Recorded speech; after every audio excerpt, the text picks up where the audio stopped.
Hey everybody, Mike McNellis here, and for this quick swig, we are breaking out the bubbles and popping one of my favorite champagnes.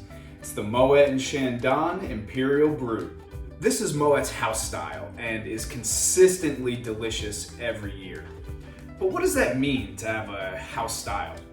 Well, Champagne is a region that is very cold and does not always have the best weather. This is the reason for a few things actually. First, it's the reason Champagne doesn't make regular still wines. The grapes just don't accumulate enough sugar during the growing season on a consistent basis. When grapes have low levels of sugar, that means they also have high levels of acidity. When we taste acidity and that tart, sour sensation hits our tongue, we need to balance it with some sweetness. So this climate is also the reason for the addition of sugar or dosage in Champagne. This wine in particular has 9 grams per liter of sugar added with the dosage, making it perfectly balanced. But back to that house style idea. This house style is a product of multiple years and reserve wines from each of them. The most important job in a champagne house is the chef de cave, aka the master blender. This is the person responsible to taste hundreds, sometimes over 1,000 different wines made from different grape varieties, grown in different soils, in different years, and bring them all together in perfect proportions to make a house style that the end consumer can count on tasting exactly the same every time they pop that cork. That's a tough job. Fun fact. On average, 1 cork of Moet & Chandon Imperial gets popped every single minute of every single day. And today I'm doing my part to keep those numbers strong.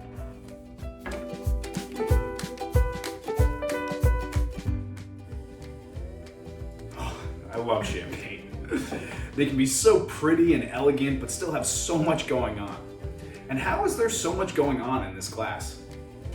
Well, champagne can be made in a lot of different styles, but most are a blend of 3 grapes: Chardonnay, Pinot Noir, and Pinot Meunier. Those last 2 were red wine grapes, but we're drinking a white wine.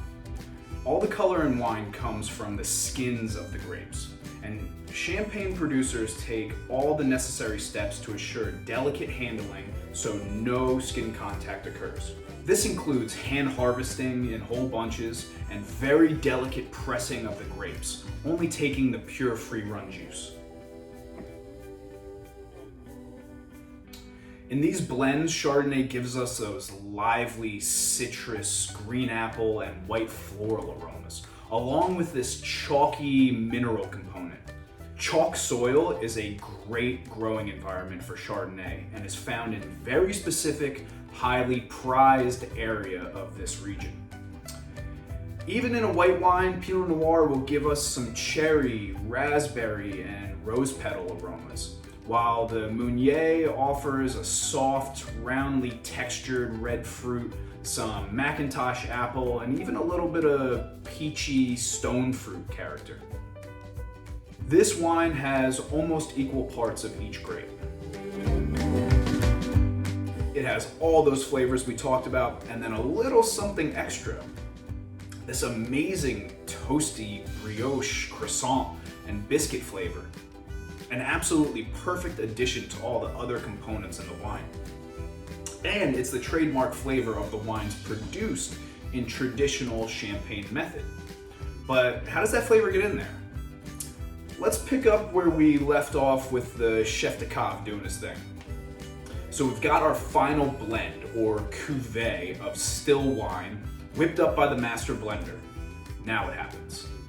Well, we take that wine, put it into the bottle, and then we add a couple other things to go along for the ride: yeast and sugar, the 2 most important ingredients in the alcohol beverage industry.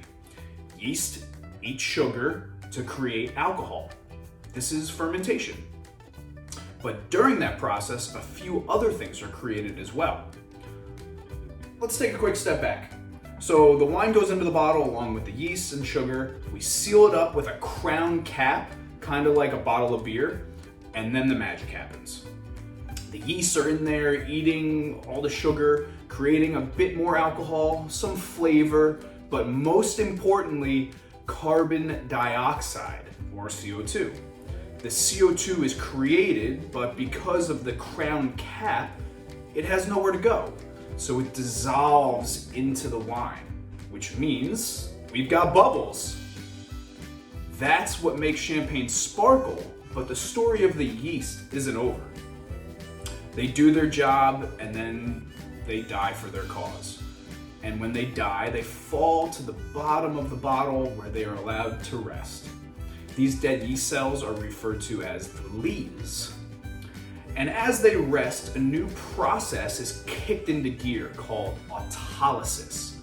This is when all these wonderful, freshly baked bread flavors are created. And the longer the winery allows the yeast to rest, the more of this flavor you will get. By law, in Champagne, the non-vintage house styles must rest for a minimum of 15 months, while vintage wines must stay for at least 36 months. Some producers even choose to leave the wines for over a decade to let these amazing flavors evolve. The Moet Imperial has 2 years of lees aging with 3 months in the cellar to allow the flavors to come together after disgorgement. And then, before we throw the old cork and cage on, the winemaker will determine the final level of sweetness in the wine with the addition of the dosage. There are 7 different levels of sweetness a champagne can have. Brut falls right in between extra brut and extra dry, with brut confusingly enough being drier than extra dry. Just so you know. And it's the vineyards, the generations of experience and tradition that make this beverage so diverse and so delicious. So now you know why I take every opportunity to pop a bottle of bubbly. Thanks for checking out this quick swig. Cheers.